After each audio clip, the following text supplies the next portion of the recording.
প্রায় বছরখানেক পর আবার কুমির আতঙ্ক ছড়ালো নবদ্বীপ শহরের গঙ্গা সংলগ্ন অঞ্চলে। বুধবার সকাল 10টা নাগাদ রানীরঘাটে দেখা গেল প্রায় 7 থেকে 8 ফুট একটি কুমির। স্থানীয় বাসিন্দারা জানান, মিনিট 10 ধরে ঘাট থেকে প্রায় 25 মিটার দূরে কুমিরটি এদিক ওদিক ঘুরতে থাকে। কুমির দেখতে পেয়ে আতঙ্কে ঘাট ছেড়ে ওপরে চলে আসেন বেশ কয়েকজন স্নানার্থী এবং অন্য কাজে ব্যস্ত থাকা স্থানীয় কিছু বাসিন্দা। খবর পেয়ে ঘাটে ভিড় জমান বহু মানুষ। এরপরে কুমিরটি চলে যায় মাঝগঙ্গা দিয়ে গঙ্গার দক্ষিণ দিকে। এদিকে কুমির আতঙ্কে গঙ্গায় স্নান করতে আসা লোকজন স্নান না করেই ফিরে যান। স্থানীয় মানুষরা চাইছেন বন দপ্তর ও প্রশাসন তাদের কুমির আতঙ্ক কাটাতে প্রয়োজনীয় পদক্ষেপ গ্রহণ করুক। উল্লেখ করা যেতে পারে, বিগত 4-5 বছরে বেশ কয়েকবার কুমির দেখা গেছে নবদ্বীপের গঙ্গার বিভিন্ন অঞ্চলে। এর মধ্যে কাটোয়ায় ধরা পড়ে একটি কুমির। গত 1 বছর পর আবার কুমির দেখা দেওয়ায় আতঙ্ক জনমানসে। আমরা দেখছি এখানে তাকিয়েছি যে গঙ্গায় বড় কুমিরের মাথা উঠেছে, তারপরে আবার আমি চেঁচাচ্ছি সবাইকে উঠে আসো। তারপরে আবার উঠেছে, ডুব দিয়েছে, লেজটা এরকম নাড়া দিচ্ছে এরকম করে। সেই 2-3 বার দেখেছি। তারপর ওটা কি ঘাটে দাঁড়িয়ে চলে এসেছিল? না, আমরা চেঁচামেচি, লোকের চেঁচামেচি যাচ্ছে ওই অব্দি একদম মধ্যখানে চলে গেছে। ওই যে প্রথমে কি ঘাটের কাছেই ছিল? এইখানটা, একদম এইখানটা লোক যেখানে স্নান করছে কাছাকাছি একদম ওই ওদের দিকে ওই ফেনাগুলো যাচ্ছে গঙ্গায়, ওই ওখানটা। আপনার নাম? আমার নাম পদ্মা সাহা। এই কুমিরটা এদিকটা বাঁচতে এদিকে চলে গেল, ওই দিকটায় বাঁচতে আবার সকালবেলা অনেক লোকজন ছিল, থাকার পরে এই কুমির এসছে বলে চেঁচামেচি করছে সবাই। তখন কুমিরটা আস্তে আস্তে এদিকে চলে গেল গঙ্গায়, মাঝ গঙ্গার দিকে চলে। তাও কটার সময়? মানে 9টা, এরকম 9টা 10-15 হবে মনে হয়।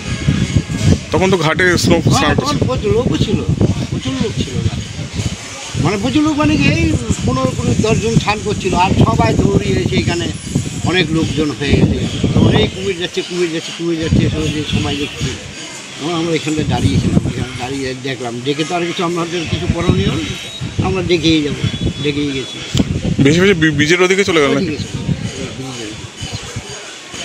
এই যে ঘাটের লোকজন স্নান করে, এই যে হট করে কুমির দেখা গেল, এই নিয়ে কি আতঙ্কের সৃষ্টি হলো? আতঙ্ক তো সৃষ্টি হলোই। এখন তো ভয়, বা লোকে ভয়ে এখন গঙ্গায় আসতে যাবে না। আসতে গেলে বলো যদি কুমির ধরে নেয়, কামড় দেয়, এরকমই হয়। আর কিছু দেখতে পেরেছেন যে সরকারি কোনো গাড়ি টাড়ি এসে? সরকারি কোনো গাড়ি টাড়ি আসতে দেখিনি।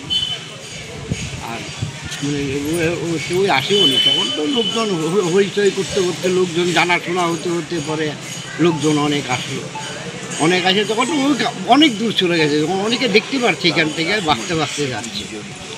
আচ্ছা, এরকম কি এইসব ঘাটে প্রত্যেক বছর কি দেখা যায় এরকম নাকি?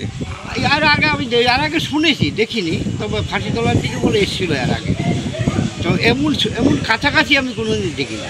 ও, পুরো ঘাটের কাছে চলে এসেছে? এইখানে কাছে একদম, ওই ঘাটের থেকে 10 হাত দূরে হবে। যে সামনে স্নান করছিল সে কি খুব ভয়? তো পরে কি মরে উপরে দৌড়িয়েছিল, একদম উঠে গেছে। আপনার নাম? আমার নাম রঞ্জন পাল, স্থানীয় বাসিন্দা। হ্যাঁ, আমার এখানে।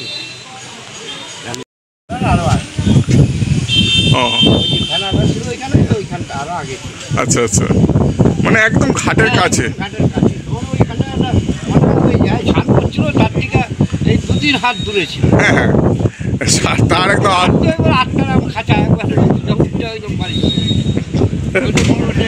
বয়স্ক লোক না? আচ্ছা। তাহলে আপনি কি মনে করছেন যে আগামী দিন কি এরকম হঠাৎ করে কুমির দেখা যাচ্ছে? এরকম না হয় তো ভালো। যদি হয়, ধরেন ছেলেমেলে গঙ্গায় সবসময় যেন গরমে যে স্নান করে, অনেক লোক স্নান করে, যদি কামড় দেয় তাহলে তো বিপজ্জনক হয়ে যেতে পারে। অনেক ধরেন রাত 10টার সময় স্নান করে, 9টার সময় স্নান করে, অনেক বহু লোক। রাতেবেলা আর বেশি লোক, দিনের বেলা তাও দেখা গিয়েছে, রাতে তো আর দেখা যাবে না, একদম কাছাকাছি।